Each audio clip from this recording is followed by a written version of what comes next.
Have you ever wondered what happens to your bag when the airline loses it?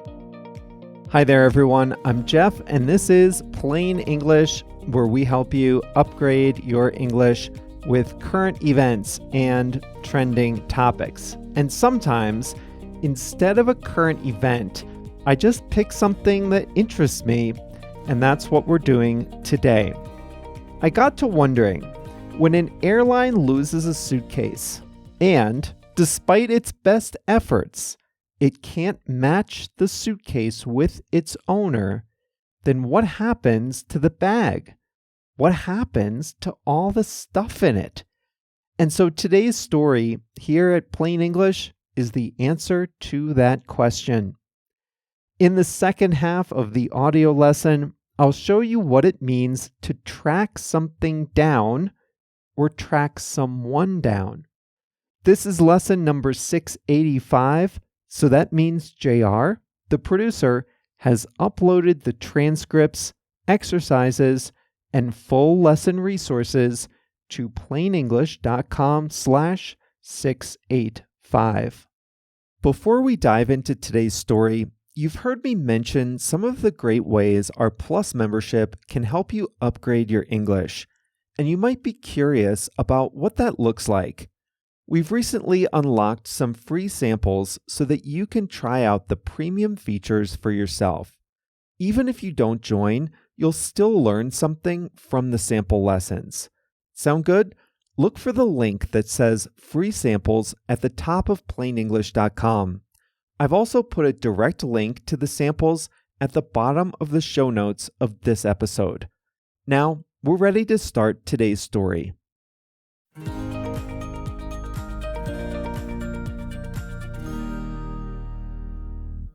Last year, about 9 billion passengers flew in a commercial airplane. Almost all of those passengers would have carried some kind of luggage, either carry-on bags or checked bags. Over 99% of those passengers walked out of their destination airport with their bags. But some of them, and this has happened to a lot of us at some point, some of those passengers did not get their bags at their destination. Airlines today are very good at delivering luggage. The airline industry says that 99.5% of checked bags do not get lost. That leaves only 0.5% of bags that don't make it to their destination as scheduled. And around the world, that adds up. It's about 25 million bags. The vast majority of those get reunited with passengers within a couple of days, often within 24 hours.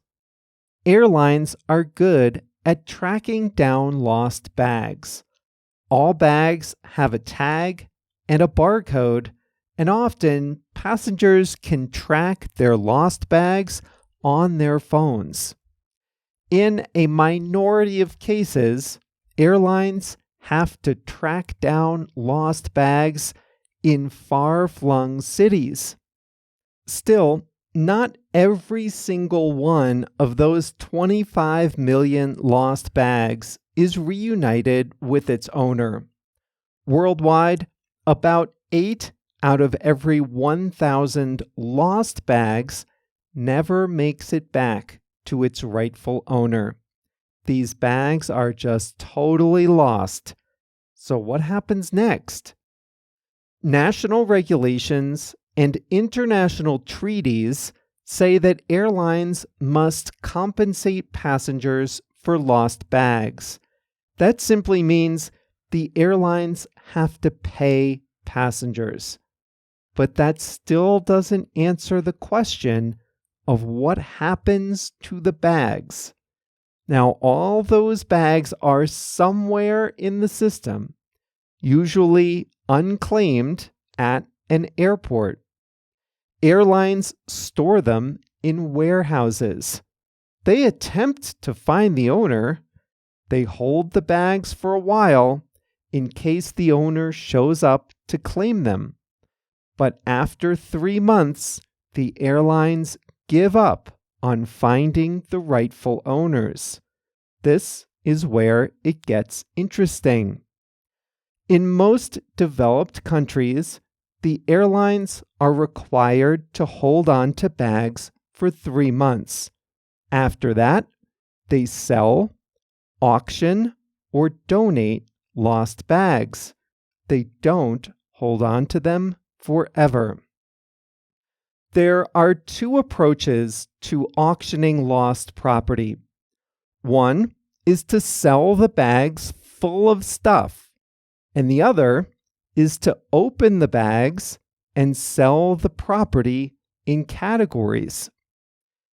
In the United States, the airlines are responsible for disposing of lost bags, and the airlines have exclusive contracts with a single store to buy the lost luggage.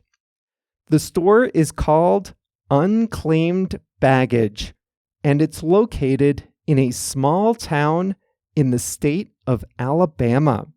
They have about a 5,000 square meter showroom, which is like a department store full of abandoned property. There's a section for clothes, a section for accessories, a section for electronics, watches, and more. Unclaimed Baggage buys suitcases, usually paying a flat fee per case or per kilogram. Company employees open the bags and sort the items. Everything inside falls into one of 3 categories: sell, donate, or recycle or throw away. If it's clothing, the company washes the items itself. It has the largest commercial laundry facility in the state of Alabama. The clothes then go onto the showroom floor. Electronics are wiped of all personal information before they're sold. Jewelry is cleaned. Most other saleable items go right onto the shelves. Any items that are not family friendly, you can use your imagination. These are removed and not put up for sale. The Unclaimed Baggage store is one of the top tourist destinations in the state of Alabama. It attracts over 1 million people per year.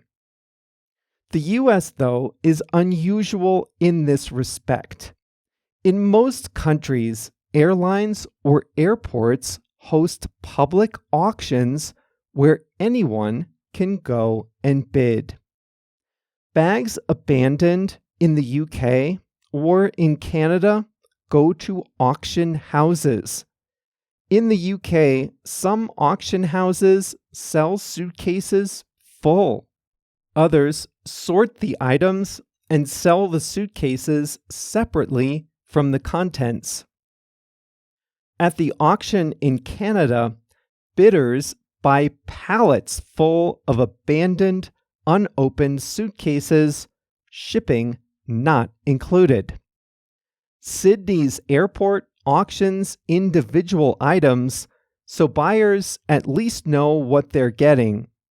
The 2023 auction included the usual: laptops, cameras, sunglasses, but it also included a violin, an air fryer, and a 50th anniversary edition of the Beatles' Abbey Road album on vinyl. Iberia, Spain's national airline, hosts an annual auction of lost full suitcases. Once a year in Chile, there's an auction of full abandoned suitcases. Bidders buy on lots of about 10 suitcases each. They're all laid out in a large warehouse for bidders' inspection.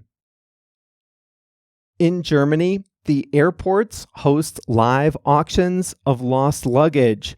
They publish the dates on their websites, and bidders are welcome to come and place a bid on suitcases.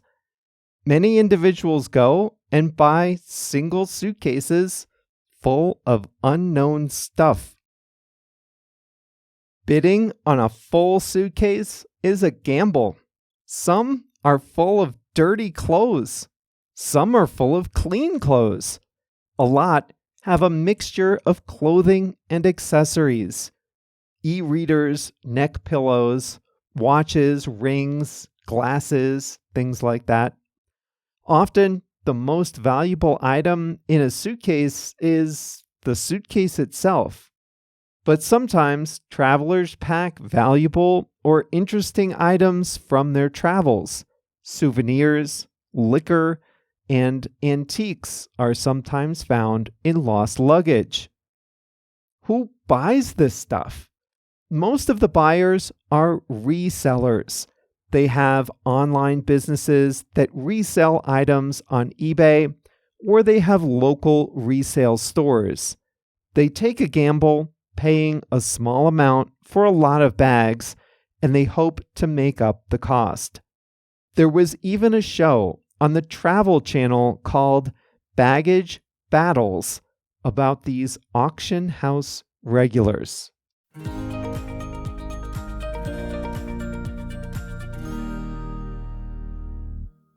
Baggage Battles lasted 5 seasons from 2012 to 2017. I don't think I would want to buy a suitcase sight unseen. I mean, what if someone had come back from a beach vacation and hadn't washed their clothes? 3 months later, you open that suitcase up? No, thank you. You get a deep discount if you buy a full suitcase, I will say that. But I rather like the thrift store approach. Someone opens the suitcases, sorts out what can be sold, washes the clothes, and then you can shop like at a normal store. Less thrill, but at least more certainty. The store in Alabama says most items are between 20 and 80% off their new retail price.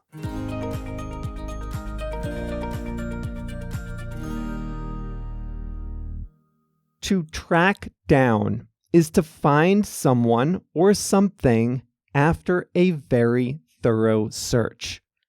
When you use track down, you know what you're looking for. It's not usually close by. You might have to look in a lot of different places. It takes a lot of effort. You can track down a person or you can track down a thing. Let's start with a thing.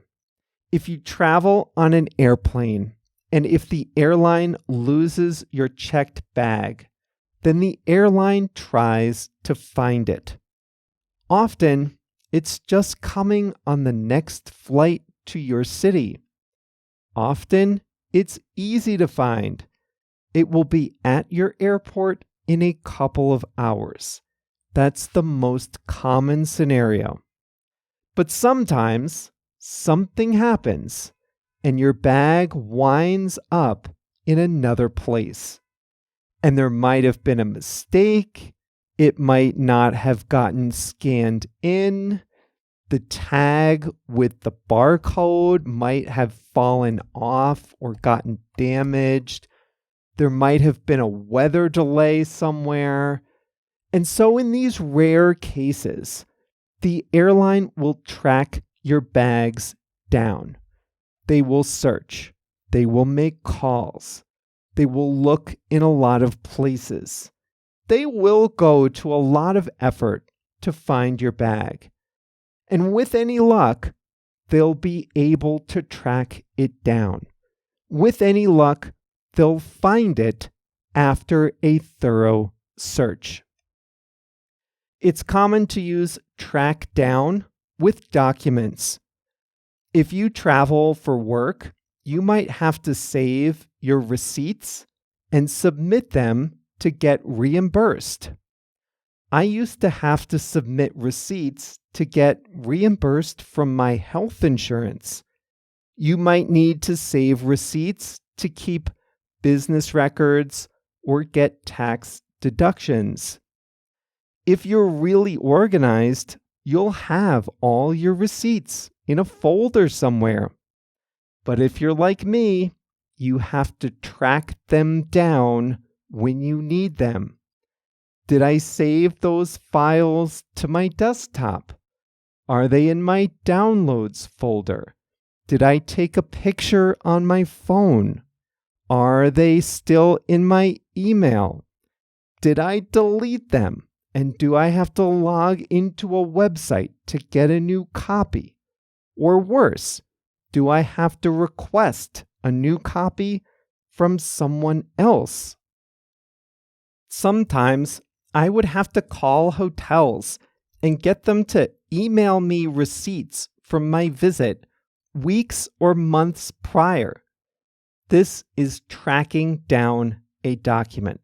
I would search my emails, search my downloads folder, search my temporary files, and sometimes I'd have to ask someone to send me the file.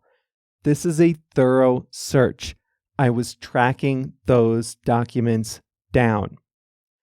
Police might investigate a crime, maybe something that happened with a car. They might see a video that shows a car with a license plate.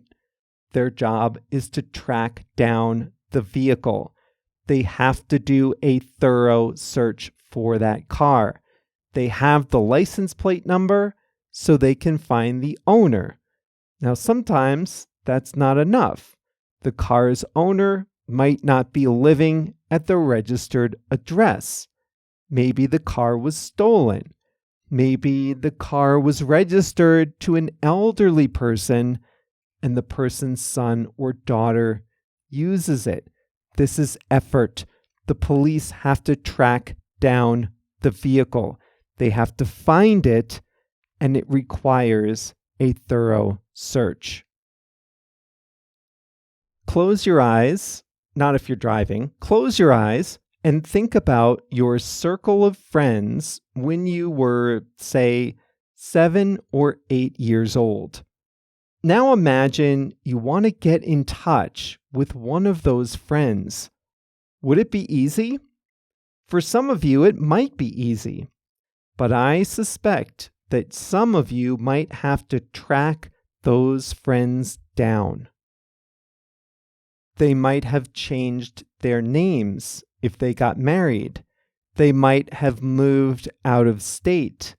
They might have common names. You might not be connected on social media. I'm thinking back, I'm not in close touch with many people from my hometown.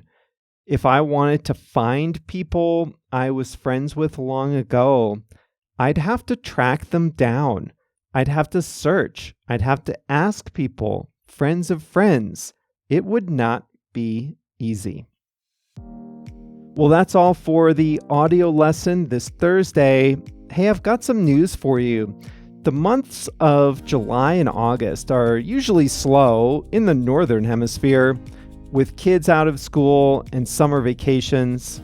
In parts of Europe, they take all of August off. And I have some projects at Plain English that I want to do. So I'm going to do something interesting. It's going to be called Summer Break. And so what I'm going to do is this. We're still going to do new lessons for all of July and August, but we're going to make them a little lighter, a little easier. The topics are all going to be about culture in the US. The first 2 episodes of Summer Break are going to be about East Coast living and West Coast living. What are the differences? What are the pros and cons of living on the East Coast versus living on the West Coast? Now, those are going to start in 2 weeks with the episode on July 1st, and they'll go until the end of August. They'll all be a little different, and this will be a little easier on me because I won't have to do quite as much research on the topics, and I can prepare them in advance. Well, next week we'll have 2 normal episodes, and then our summer break episodes will start up on July 1st. See you on Monday.